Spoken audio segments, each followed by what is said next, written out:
Good evening, everyone. I'm Akush Lapinder. Defense attorneys in the high-profile trial of former Progressive Liberal Party MP Frank Smith today proceeding as promised with a no-case submission in hopes of having their client acquitted of a litany of charges, all dating back to Smith's role as chairman of the Public Hospitals Authority.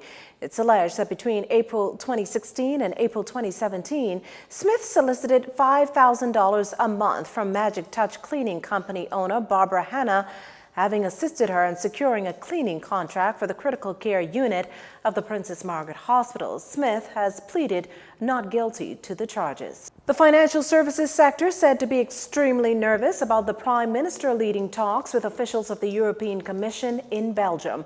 A discussion former Foreign Affairs Minister Fred Mitchell reasons could have easily been done by a cabinet minister or even recently appointed ambassador to Belgium, Maria O'Brien. It makes the Bahamas look like supplicants, like mendicants, in fact, that we're going with our caps in our hands. Because the meeting, from what we can see again from the announcement, is not a prime minister to prime minister or prime minister to president level. It's a meeting which is prime minister to officials who are unnamed. And it seems to me that it makes the country look rather desperate.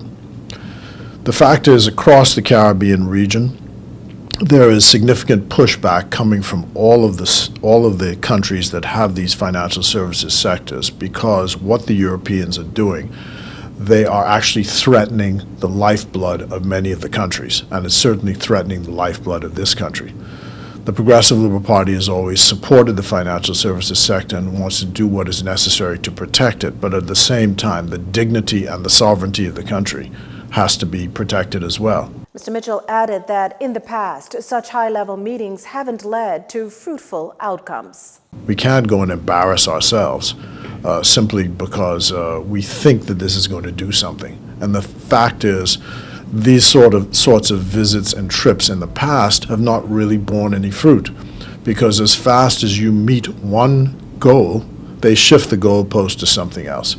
So we think that it bears a more reflective period now as you determine what you're going to do going forward. And we think that it needs a common approach across the Caribbean, a pan-Caribbean approach, as opposed to an individual going off and acting on his own. The PLP chairman suggests either the Minister for International Trade, Finance, Foreign Affairs, the Attorney General, or the Ambassador to Belgium would have been better suited to attend such a meeting.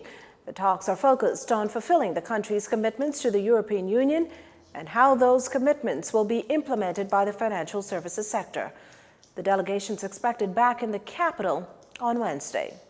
National Security Minister Marvin Dames confirming to reporters an inmate's escape from the Bahamas Department of Corrections yesterday, with the assurance, though, that officers captured and returned the escapee almost immediately, and that the public has no reason to be concerned. Not really, but that matter is under investigations.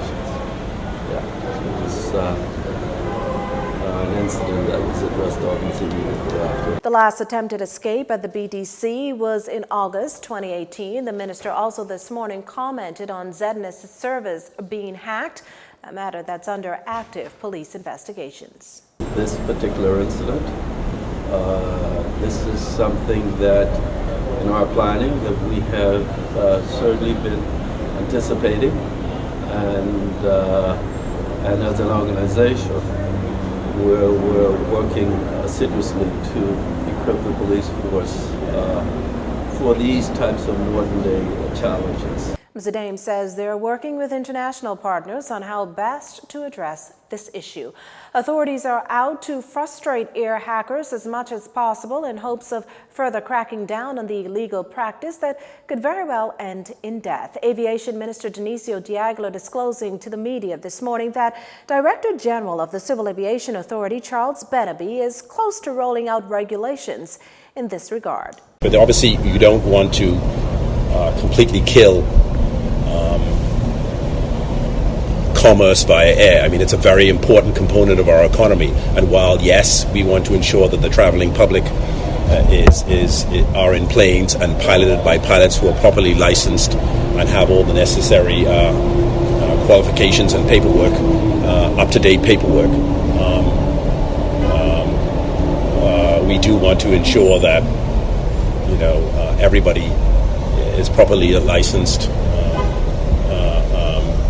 before they fly a plane for Bahamians moving within the islands. Minister de Aguilar says he can't put a figure on the exact number of air hackers here in the Bahamas, but there are reports of how many flights a particular plane makes. Officials stepped up the crackdown on air hackers following last January's Andros plane crash. All on board were killed. You're watching JCN News. Stay with us. This segment of the news has been brought to you by Sun Oil Limited.